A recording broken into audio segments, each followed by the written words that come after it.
Today, we are pleased to be joined by a familiar face in Nashville SC head coach, B.J. Callaghan. B.J., good to see you again. How you doing? Good. Thanks for having me this morning, guys. So it's been about a year since you were hired in this coaching role. What's been some of your fondest memories being part of Nashville SC so far? It's interesting. I think sometimes, just the opportunity to kind of be part of a club that has a really clear vision from the owner all the way down, and then kind of watching all of us come together. We had a big transition of players and staff, and just kind of coming to work every day to get to be with everyone. It shows us how lucky we are, but it's also a great reminder of when you kind of get aligned behind a vision and everyone's kind of pulling for something bigger than themselves, how special it can be. So you guys are on a roll, man. Let's just be honest about that. And it's down to you. I know you very well. Played under you when I was at Philadelphia. You got to play against our old club in Philadelphia Union, and you did it with late game heroics through Hani Mukhtar and company. Can you take us back through how that game ended and some of the things you were feeling and witnessing? Yeah, so it was a really good game. I think Philadelphia is a difficult team to play against. On the flip side, I'd like to think that we're a difficult team to play against. And for 63 minutes, it was a really good game. We unfortunately took the red card.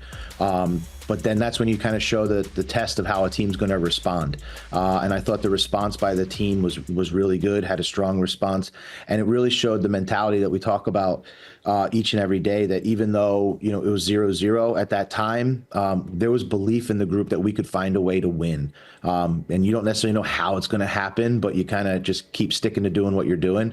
I thought we had moments where we were able to control the ball. And then, we were able to fortunately find a way with Hani continuing to run behind the back line, which is something that he does, relentlessly. And good fortune comes to us. We earn the PK, and Hani steps up and buries it. And so I thought it was just kind of a true testament of how we're going to play all the way to the final whistle, with the belief that we can win every game.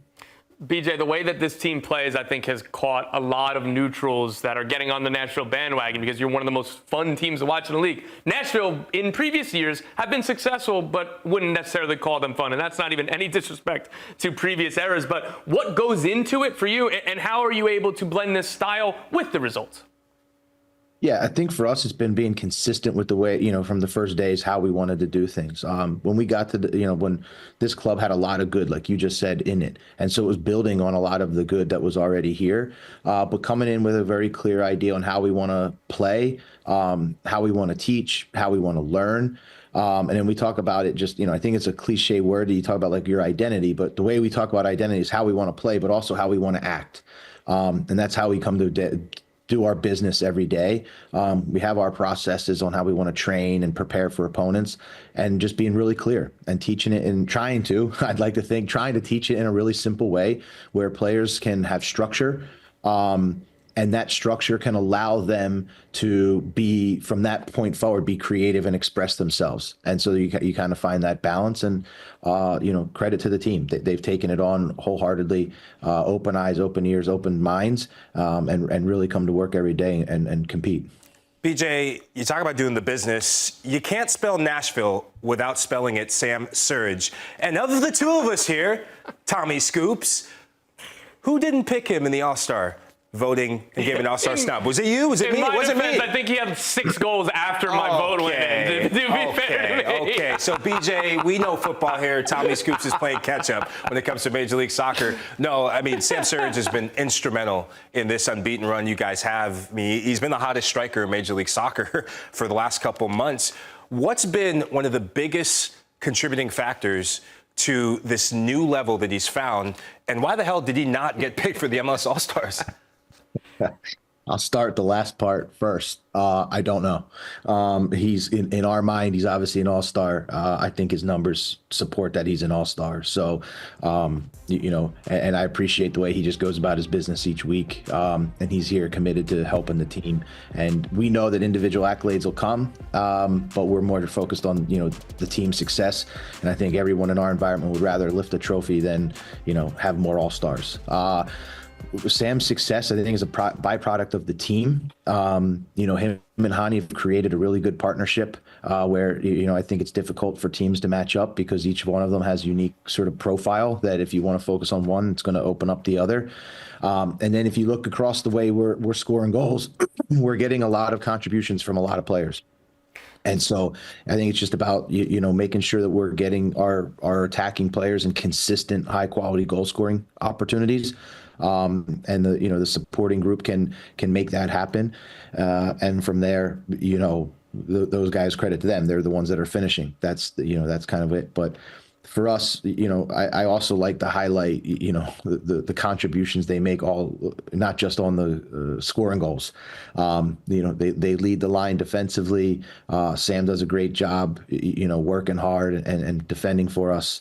And so, I think it kind of the individual success that he's having is coming out of sort of him embodying sort of the whole team mentality of everyone attacks, everyone defends, and he's becoming a beneficiary of everybody doing that. That sounds like the perfect coach answer for your golden boot leader. No, I don't want to talk about the goals. I want to talk about how he leads the line. Very well done. I appreciate that. You guys are in the mix for the Supporters Shield, absolutely in that race. You're also in the mix in the Open Cup. You have the quarterfinal coming up against DC United. So juggling these competitions, and what would it mean to potentially lift this trophy? Yeah, I mean, I would say for us, it means a lot on two fronts. One, from the history of the U.S. soccer in general, this is an important trophy in our country. It's one of the few trophies you can win. And so as a team that competes, in these competitions, we want to go for it. Anytime there's a trophy on the line in professional sports, we want to do it. More specifically, the state of Tennessee has not won a professional sports trophy. And so that's something that we take great pride in. We represent Nashville. We represent our fan base. And, so we know that there's nothing, we can't make our city any more proud than if we're able to lift a trophy as well. And that's something that, we'll be focused on. Well, BJ, you're making the city of Nashville and the state of Tennessee proud, and you've also made U.S. soccer proud through the years. I mean, you were part of the U.S. national team program, both as assistant and as an interim head coach. Can you take us through what are some of your most fondest memories, and do you think this U.S. men's national team can turn it around ahead of the World Cup? Yeah, so I mean, I think there's no greater honor to represent your country in any capacity, whether that's being an assistant coach or having an opportunity to lead the team for a short period of time. And I think for me, your greatest memories are, I think you get caught up in the games a lot, but it's again, being with the group, going to a World Cup and kind of the whole journey and seeing it all come together, to be part of a staff that went to a World Cup and, took the youngest team to the World Cup. And I thought, competed at a pretty high level. I think that's always something that, you can reflect back on and how much work it takes to get to that spot. Yeah, I mean, there's no doubt that the team currently can make a run. And I think this summer showed that they were able to, create healthy competition in the group, a lot of valuable experiences, some through adversity, some through success. And I think it's going to make the collective group, and that's the player pool, the staff, the coaches, even more resilient, and should be looking forward to sort of the final preparations here for what can be a really exciting time in the summer of 2026, but also an opportunity to really inspire the entire country in 2026. Well said, BJ. From your lips to every U.S. men's national team member's boots from here on out through the World Cup. That's B.J. Callaghan, Nashville SC head coach.